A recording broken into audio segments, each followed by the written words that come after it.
bacaan kita pada pagi hari ini diambil dalam kitab Yunus, pasal yang pertama ayat yang keempat hingga ke-6. Kitab Yunus pasal pertama ayat 4 hingga 6. Tetapi Tuhan menurunkan angin ribut ke laut, lalu terjadilah badai besar, sehingga kapal itu hampir-hampir terpukul hancur. Awak kapal menjadi takut, masing-masing berteriak-teriak kepada Allahnya. Dan mereka membuang ke dalam laut segala muatan kapal itu untuk meringankannya. Tetapi Yunus telah turun ke dalam ruang kapal yang paling bawah dan berbaring di situ. Lalu tertidurlah dengan nyenyak. Datanglah nakoda mendapatkannya sambil berkata, "Bagaimana mungkin engkau tidur begitu nyenyak? Bangunlah, berserulah kepada Allahmu. Barangkali Allah itu akan mengindahkan kita sehingga kita tidak binasa." Demikianlah firman Tuhan. Syukur kepada Allah. Tuhan, Allah yang hidup, Allah yang berkuasa, Allah yang menciptakan langit dan bumi. Pada saat ini Tuhan, kami bersama di tempat ini datang berkumpul bersama Tuhan. Karena kami punya satu tujuan, yaitu kami datang untuk menyembah Engkau sebagai Allah yang hidup. Kami datang memuji Engkau sebagai Allah yang berkuasa atas kehidupan kami.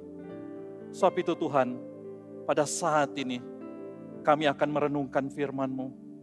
Beracaralah Engkau di tengah-tengah kami pada saat ini, agar dalam segala perkara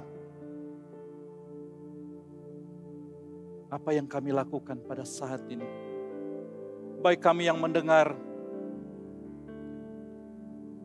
maupun hamba-Mu yang menyampaikan Tuhan, sama-sama akan memperoleh berkat lewat daripada firman-Mu Tuhan. Karena kami percaya Tuhan, firman-Mu adalah firman yang hidup, yang dapat merubah kami, yang dapat memberkati kami. Bahkan firman-Mu itu Tuhan yang dapat memberi kehidupan kepada kami. Terima kasih Allah Bapa di dalam surga. Beracaralah Engkau di tengah-tengah kami pada saat ini. Dan biar Roh Kudus memimpin kami semua untuk mengerti akan kebenaran firman Tuhan. Terima kasih Allah Bapa dalam surga. Terima kasih. Di dalam nama Tuhan Yesus, kami sudah mohon dan berdoa. Amin. Shalom. Selamat pagi semua. Puji Tuhan kita dapat lagi bersama-sama pada siang hari ini di tempat ini untuk kita sama-sama memuji dan memuliakan Tuhan di dalam kehidupan kita. Saudara yang kekasih, hari ini merupakan hari yang Tuhan berikan kepada kita semua sebagai satu kesempatan untuk kita memuji dan memuliakan Tuhan.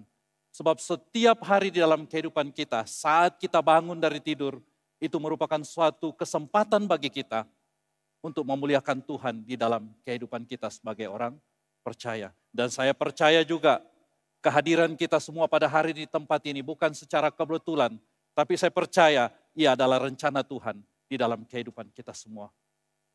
Sebab itu saudara yang kekasih di dalam Tuhan, sebentar tadi kita sudah mendengar pembacaan yang dipetik dari dalam Yunus, pasal yang pertama ayat yang keempat hingga ayat yang ke-6. Nah saudara yang kekasih di dalam Tuhan, saya percaya setiap kita di sini,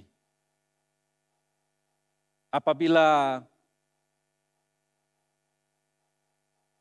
kitab Yunus dibacakan, perkara yang pertama kita terfikir di dalam kehidupan kita adalah kisah tentang Yunus ditelan ikan. Karena apa? Karena peristiwa ini sudah diajarkan sejak dari dalam sekolah minggu lagi. Bahkan bukan hanya dikatakan peristiwa Yunus ditelan ikan, bahkan peristiwa-peristiwa sebelumnya itu. Di mana Yunus lari daripada perintah Tuhan. Itu sudah kita pelajari sejak sekolah minggu lagi. Sebab itu saya percaya setiap kita, saat pembacaan kitab Yunus tadi dibacakan itu, saya percaya setiap kita berpikir nanti akan diajarkan, pasti akan diajarkan. Yunus ditelan ikan besar. Karena itulah peristiwa yang terjadi di dalam kitab Yunus. Nah, saudara yang kekasih di dalam Tuhan, dari sekolah minggu kita sudah diajar kisah tentang Yunus. Tetapi apakah kita tahu? Adakah kita mengetahui siapakah Yunus? So, saya secara pribadi dari sekolah minggu, guru-guru sekolah minggu yang mengajar saya pada waktu itu, yaitu salah seorangnya itu Ibu Pelenteng, itu guru sekolah minggu saya. Apa yang diajarkan kepada kami pada waktu itu adalah kisah Yunus ini. Diberikan kisah tentang bagaimana Yunus lari daripada hadirat Allah, kemudian masuk ke dalam perut ikan.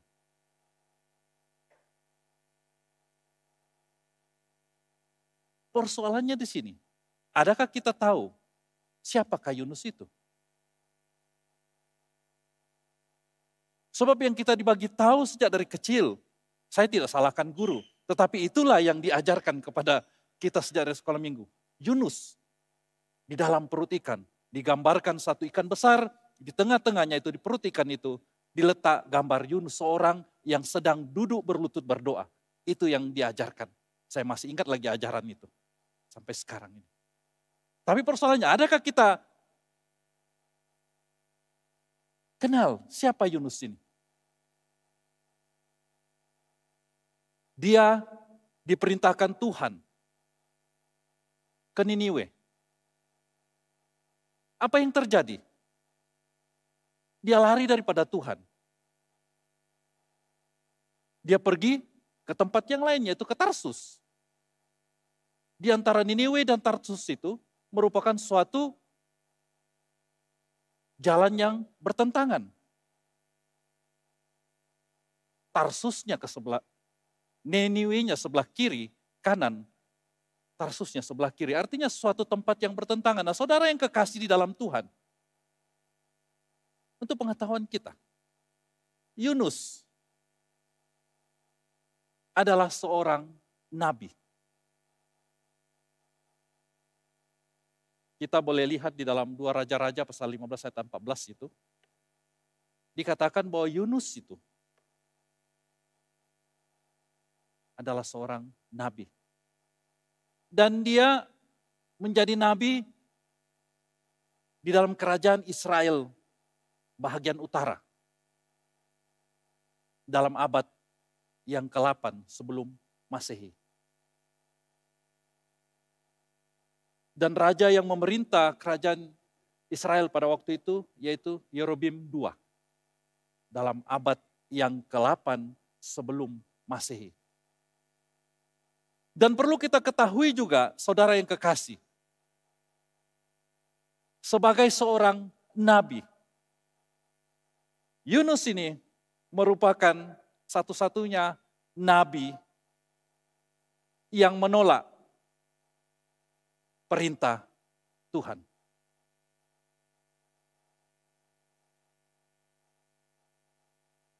Satu-satunya nabi yang menolak. Jadi kalau ada di sini kita sebagai orang yang kenal Tuhan, ya, saya percaya semua kita ini kenal Tuhan di sini. Kalau Tuhan arahkan kita dan kita menolak, itu bayangan Yunus ada di dalam kamu. Ya, sebab hanya satu-satunya nabi yang menolak perintah Tuhan. Tapi kita perlu ketahui juga di dalam kitab Yunus, di dalam firman Tuhan ini, apa yang kita belajar?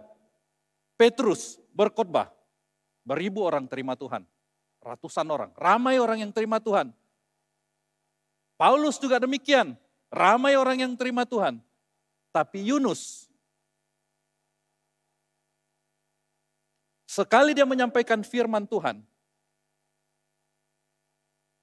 satu kota berbalik kepada Tuhan.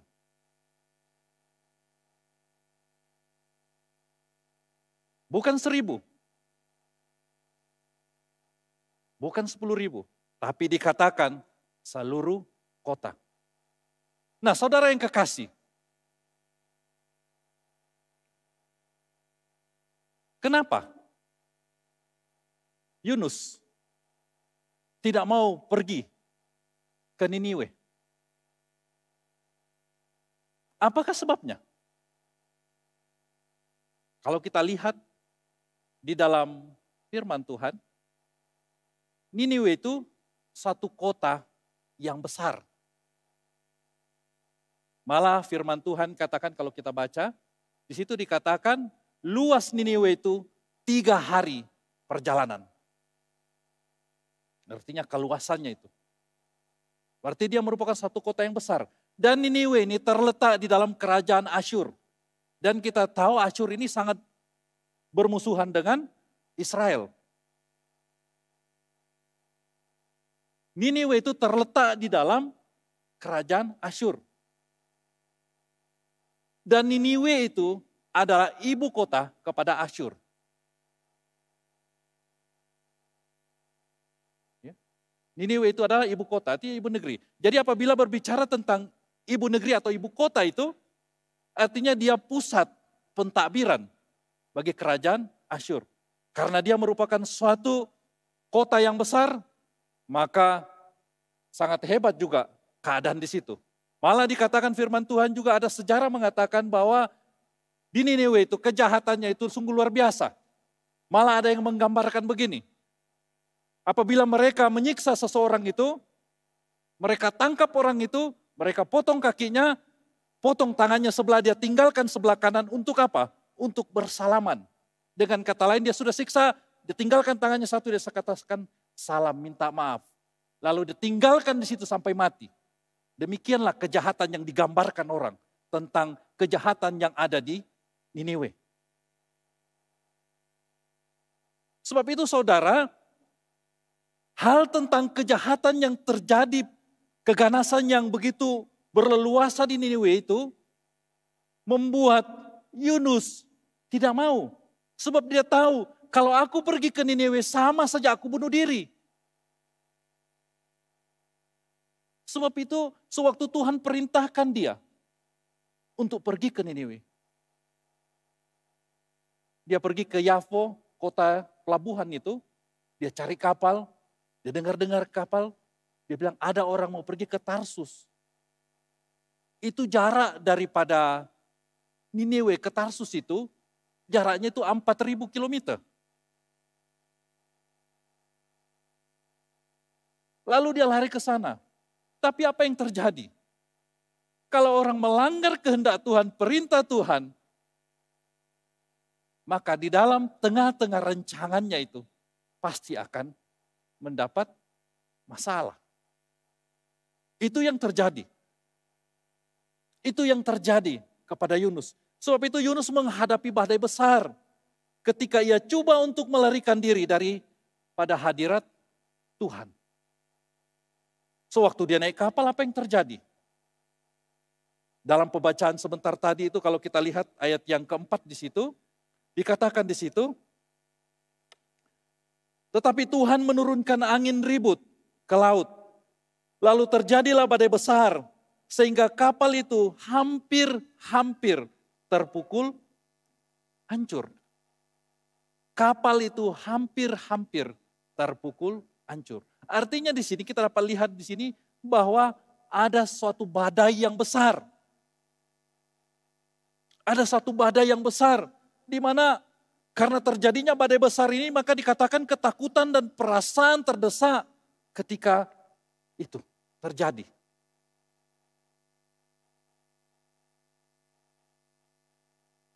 Nah, saudara yang kekasih,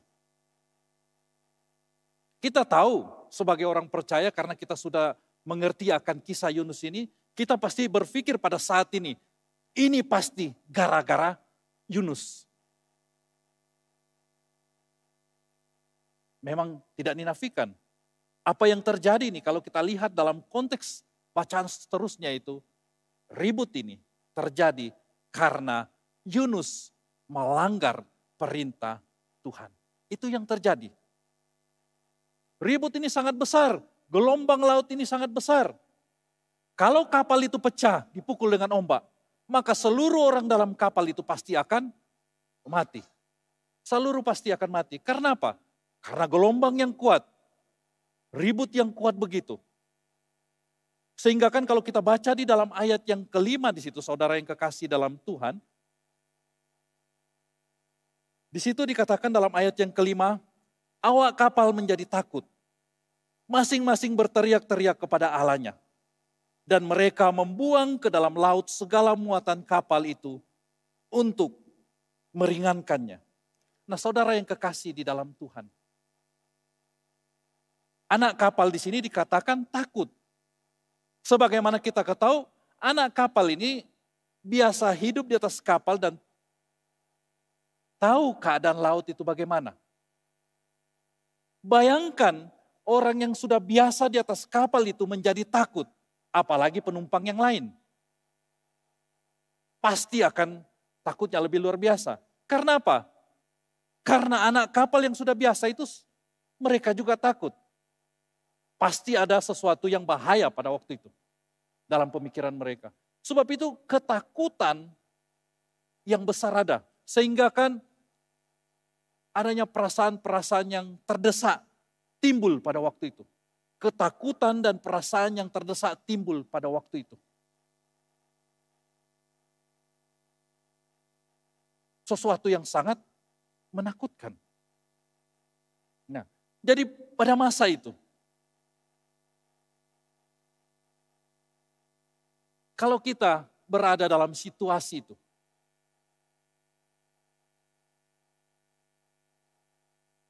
kalau kita berada di dalam kapal yang tengah bergelora di dalam lautan yang bergelora itu, apa yang akan kita lakukan? Dengan kata, apa yang akan kita lakukan ketika kita menghadapi bencana yang sedemikian?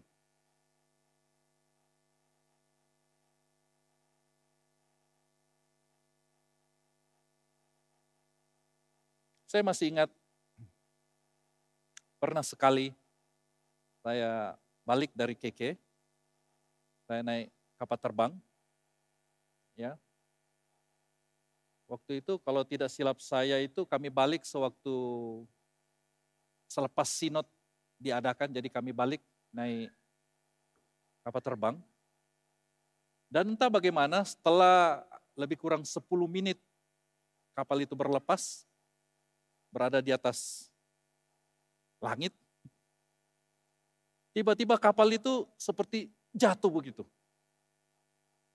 Nah, saya percaya kita juga pernah alami itu, saya rasa perut saya sudah ada di kepala waktu itu. Sebab dia agak terlampau jauh, dia jatuh begitu. Dan pada waktu itu, saya dapat dengar ada yang berteriak, ada yang sebut, oh Tuhan. Saya dengar, ada juga saya dengar, oh darah Yesus. Saya dengar pada waktu itu.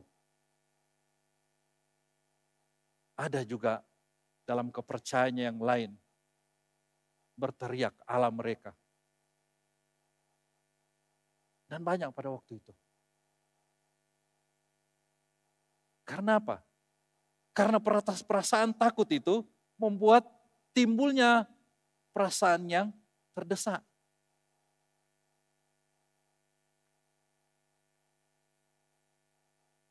Setiap kita, saya percaya juga, ramai di antara kita yang pernah mengalami masalah yang besar, bencana yang besar di dalam kehidupan kita.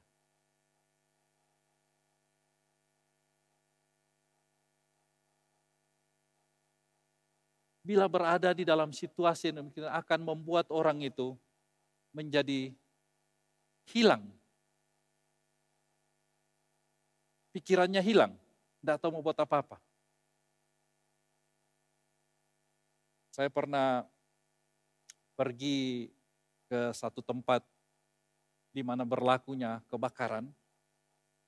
Jadi kebakaran itu masih jauh, cuma yang rumah-rumah berdekatan itu semuanya angkat barangnya keluar. Jadi kami pergi tolong angkat untuk keluarkan. Jadi ada satu rumah itu, ibu-ibu itu karena terlalu takut dan panik, apa yang dia lakukan? Dia lari naik di rumahnya, dia buka pintunya, kemudian orang berteriak, dia lari lagi turun balik. Lepas itu dia nampak rumahnya, dia lari lagi. Itu yang dia buat, dia tidak ada angkat barang turun pun, satu pun. Yang dia tahu, lari naik, lari turun, lari naik, lari turun. Akhirnya orang lain yang angkatkan barangnya keluar. Nah saudara yang kekasih, ini merupakan perasaan-perasaan yang timbul, perasaan-perasaan terdesak yang timbul sewaktu kita menghadapi bencana. Itu tidak dinafikan.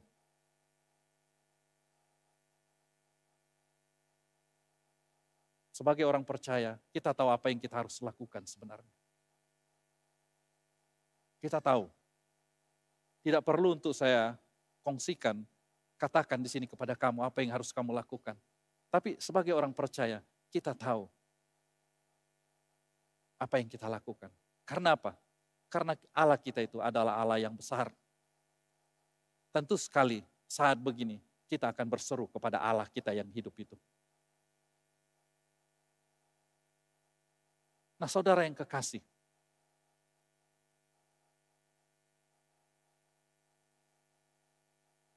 di dalam menghadapi situasi ini, kebiasaannya orang selalu menggunakan berbagai cara untuk coba menyelamatkan diri sendiri. Ini yang sering terjadi juga.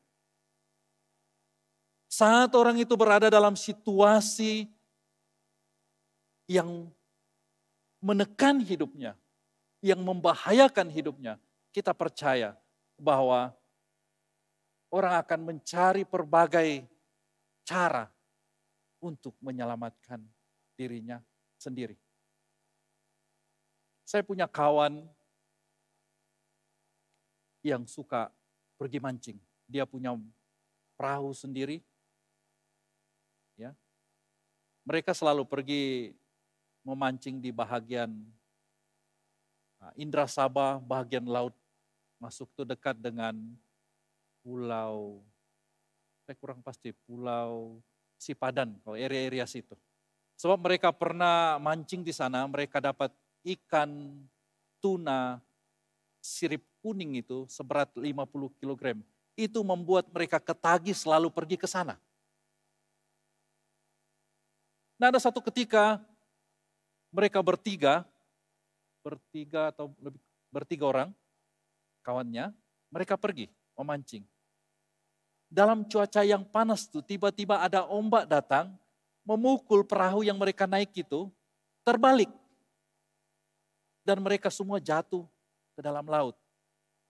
Nah apa yang mereka ceritakan kepada saya pada waktu itu, di kapal itu ada 1 gelen minyak untuk injin bot itu, 1 gelen yang masih ada isi petrol, minyak petrol dalam separuh. Jadi separuhnya kosong, 1 gelen. Pada waktu itu saudara, mereka bertiga ini adalah sahabat karib. Tapi sewaktu terbalik itu, mereka berebut gelen itu. Masing-masing mau peluk gelen itu. 3 orang sahabat baik berada dalam situasi yang bahaya. Mereka berebut 1 gelen. Tapi karena yang besar itu badannya kuat, maka dia yang dapat pegang gelen itu. Kawannya yang lain dia tolak. Lalu setelah berapa waktu mereka selamat semuanya sebenarnya. Mereka berkongsi cerita, mereka datang saling minta maaf. karena perbuatan di tengah laut itu. Dia katakan memang itulah keadaannya bila kita sudah terdesak. Kita akan pentingkan diri sendiri. Tapi karena kita sudah selamat, dia katakan kita saling memaafkanlah di antara satu yang dengan yang lain. Lalu dia bercerita begini. Karena saya juga dengar ceritanya di situ, dia katakan begini, kau tahukah kalau pada waktu itu ada orang datang jual jaket keselamatan itu baru harga 25 ringgit satu. Dia bilang kalau ada orang datang jual dan tawarkan 10.000 pun satu baju saya beli. Ini apa? Karena di dalam sesuatu bencana itu, segala sesuatu boleh dikorbankan demi untuk menyelamatkan nyawa sendiri.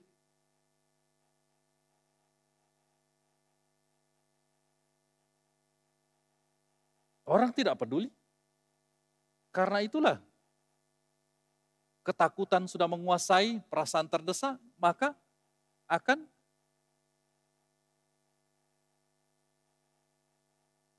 timbul perkara-perkara di luar jangkaan kita. Kawan pun tidak dipeduli. Karena itulah yang terjadi. Nah, sebab itu saudara yang kekasih di dalam Tuhan. Kalau kita lihat di dalam ayat yang kelima itu. Di situ dikatakan dalam ayat yang kelima itu, awak kapal menjadi takut, masing-masing berteriak-teriak kepada Allahnya. Dan mereka membuang ke dalam laut segala muatan kapal itu untuk meringankannya. Nah, saudara yang kekasih di dalam Tuhan. Di dalam kapal itu, anak-anak kapal sudah takut. Apalagi penumpang. Dan keadaan yang terjadi di situ di mana muatan kapal itu, kita tidak tahu muatan bagaimana. Tentu sekali kemungkinan sekali barang itu adalah barang kiriman orang. Mungkin yang mau dikirim pergi ke Tarsus. Mungkin. Mungkin ada barang orang yang dia bawa untuk memulakan hidup di Tarsus. Mungkin. Kita tidak tahu sebab dikatakan itu muatan dalam kargo dalam kapal itu. Apa yang terjadi? Mereka buang semuanya. Buang ke laut. Untuk apa? Untuk meringankan kapal. Tujuannya untuk apa? Supaya mereka selamat. Dan bukan saja, kalau kita perhatikan di sini, mereka berteriak kepada Allahnya. Dengan kata lain di sini, mereka itu berseru-seru kepada Allah mereka, artinya mungkin itu dewa mereka, kepercayaan mereka masing-masing. Berteriak-teriak, karena apa? Karena risau, takut tidak ada siapa yang menolong. Di sini kita sadar bahwa manusia tidak dapat menyelamatkan dirinya sendiri. Sebab itu mereka berteriak-teriak.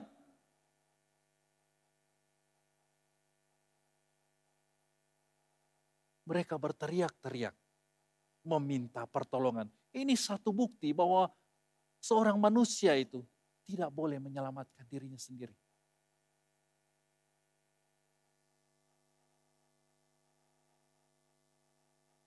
Berdoa masing-masing ke Tuhan mereka.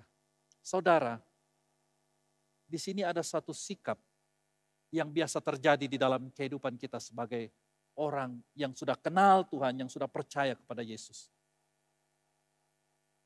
Ya, ada satu kisah di mana di dalam tempat itu, ya, atau kawasan itu, ada satu tempat selalu orang pergi menghantar persembahan. Ya, artinya ini bagi orang yang tidak percaya kepada Tuhan, mereka sering pergi bawa kue, bawa ayam panggang, bawa macam-macam kue lah, minuman. Mereka sering hantar situ. Tujuannya untuk apa? Untuk pergi menyembah patung itu. Lalu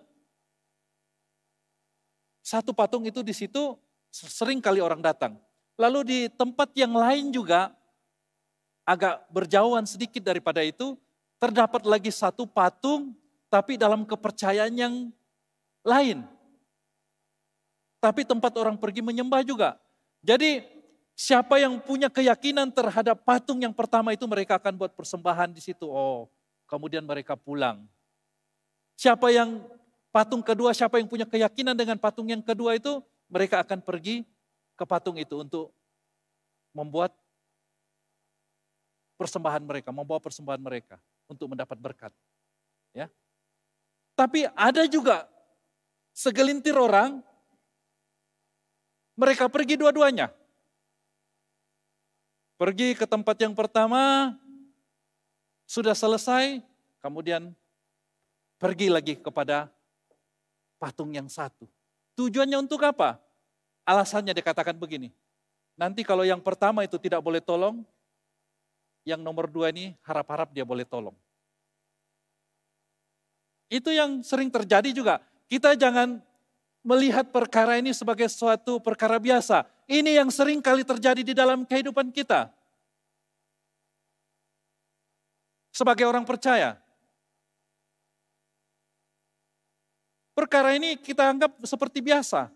Tapi inilah yang sering kali terjadi di dalam kehidupan orang-orang percaya pada waktu ini. Jangan sampai ada di kalangan kita ini. Kita sudah orang percaya, tapi masih lagi pergi ke tempat-tempat yang orang katakan boleh mendapat rezeki. Malah ada yang sanggup pergi, dia katakan kau pergi ke sana. Oi, aku sudah pernah pergi sana itu. Sekali aku pergi, aku balik, dapat aku nomor 1, nomorku naik. Masih ada di kalangan orang percaya itu. Saya tidak katakan di sini, tapi di sana sini banyak.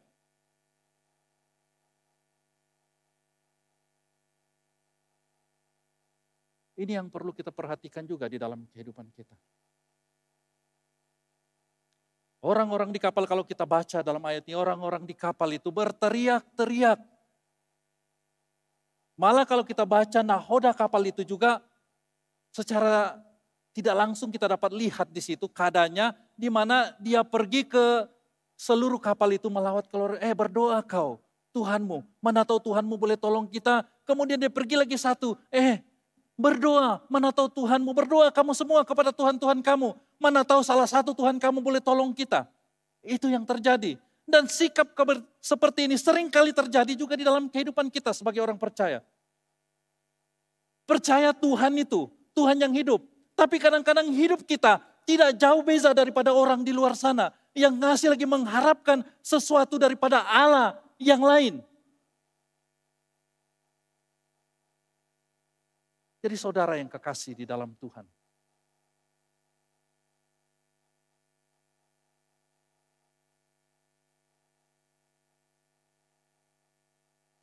Di dalam ayat yang ke-6, dalam pembacaan sebentar tadi,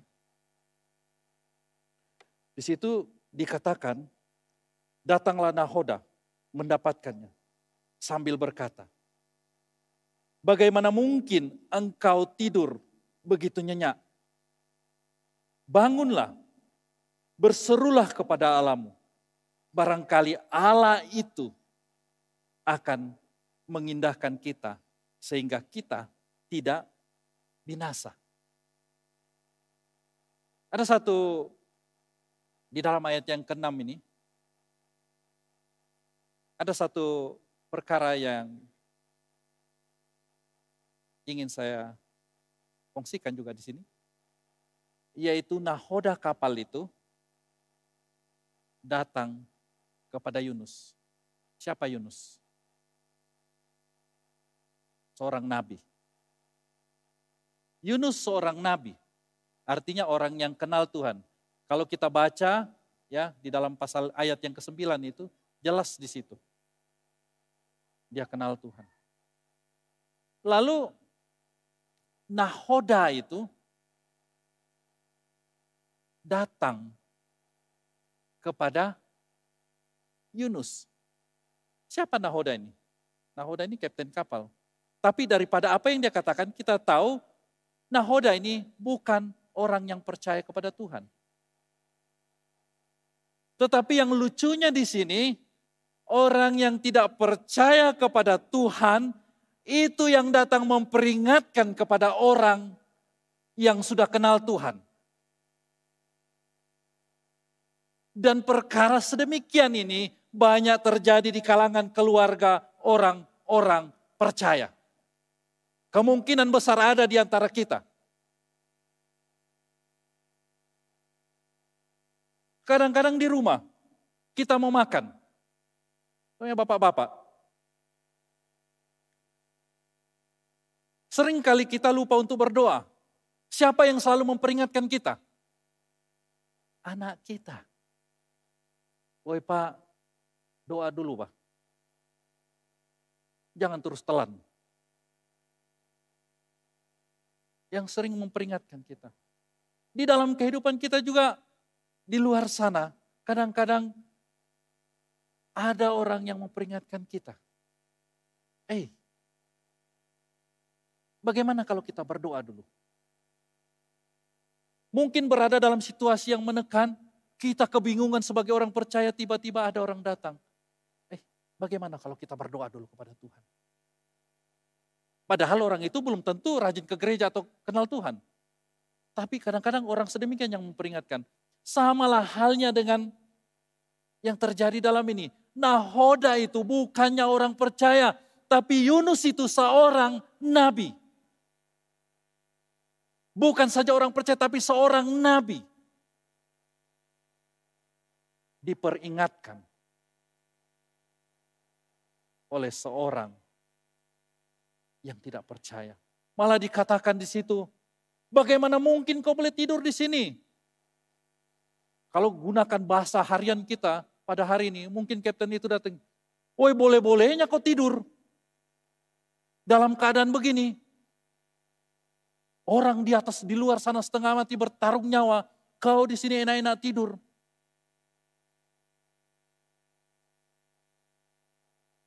Lalu apa dia katakan?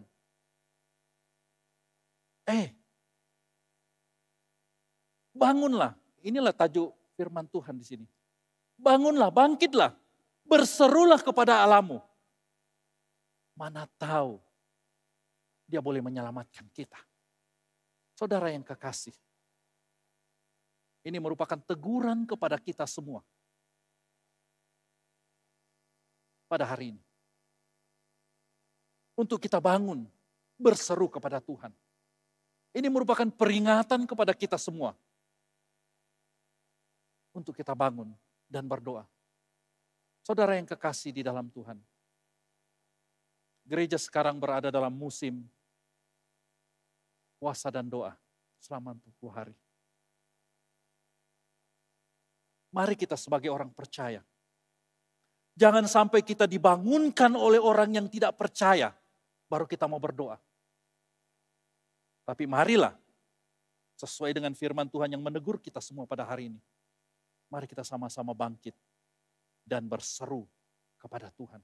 Jangan hanya berseru pada waktu kita berada di dalam keadaan yang terdesak. Tapi berserulah setiap hari di dalam kehidupanmu.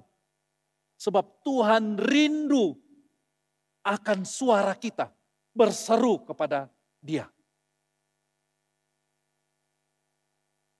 Jangan tunggu masa-masa yang sudah menyakitkan, yang sudah membebankan di dalam kehidupan kita, baru kita mau berseru kepada Tuhan. Jangan. Sebab Tuhan rindu akan seruan daripada mulut kita. Tuhan rindu untuk mendengar suara kita. Tuhan rindu untuk berkomunikasi dengan kita. Tuhan rindu untuk kita datang sujud dan menyembah Dia sebagai Tuhan dan Allah.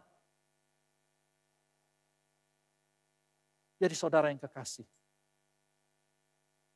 Sekali lagi, di dalam musim gereja, doa, dan puasa ini. Mari kita sama-sama bangkit dan berseru kepada Tuhan. Tuhan memberkati kita semua. Mari kita berdoa. Tuhan Allah Bapa di dalam sorga, sekali lagi Tuhan, kami datang di hadapan-Mu. Kami mengucap syukur dan terima kasih untuk firman-Mu yang sudah kami renungkan bersama. Dan kami berdoa Tuhan, biarlah firman-Mu ini Tuhan, memberkati kami semua. Agar kami punya semangat yang baru untuk bangun dan bangkit berseru kepada Engkau. Karena kami percaya Tuhan, Engkau rindu mendengar suara kami. Engkau rindu untuk mendengar seruan kami kepada Engkau. Sebab itu Bapa di sorga, bangkitkan kami semua, bangunkan kami semua. Biarlah firman-Mu yang sudah kami renungkan ini Tuhan, akan membangun kami, membangkitkan kami. Agar kami dapat terus melakukan perkara-perkara yang menyenangkan hati Tuhan di dalam kehidupan kami. Terima kasih Allah Bapa dalam surga. Engkaulah Tuhan, Engkaulah Allah kami.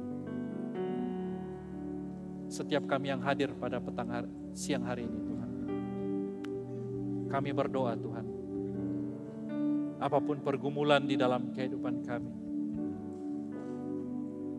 apapun bencana di dalam kehidupan kami, dengan bersatu hati pada saat ini, kami naikkan seruan kami di hadapan-Mu. Kami minta di dalam nama Tuhan Yesus, Tuhan Engkau berkati setiap mereka yang berada di dalam beban yang berat di dalam kehidupan mereka. Berkati Tuhan setiap mereka yang berada di dalam persoalan hidup yang menekan hidup mereka. Berkati mereka Tuhan, berikan jalan keluar bagi mereka. Bahkan Tuhan, kami berdoa untuk setiap mereka yang sakit pada saat ini. Kami percayakan kuasa darah-Mu. Kami percaya akan mukjizat Tuhan. Pada saat ini Tuhan, kami berdoa untuk mereka yang sakit pada saat ini. Baik yang ada di rumah doa ini, maupun yang sedang mengikuti kami secara online Tuhan. Kami mau berdoa pada saat ini, di dalam nama Tuhan Yesus. Mengalir darah kuasa penyembuhan ke dalam setiap mereka yang sakit pada saat ini. Sehingga mereka akan memperoleh suatu penyembuhan yang daripada Tuhan. Penyembuhan yang luar biasa daripada Tuhan terjadi pada saat ini dalam kehidupan mereka. Di dalam nama Tuhan Yesus, sembuhkan mereka Tuhan. Pulihkan mereka, kuatkan mereka pada saat ini. Di dalam nama Tuhan Yesus kami berseru dengan penuh kerendahan hati. Sembuhkan mereka yang sakit pada saat ini. Apapun penyakit mereka, di dalam nama Tuhan Yesus, kuasa-Mu lebih besar daripada segala sesuatu. Sembuhkan pada saat ini, jamah pada saat ini. Terima kasih Allah Bapa dalam surga. Terima kasih. Di dalam nama Tuhan Yesus, kami sudah mohon dan berdoa.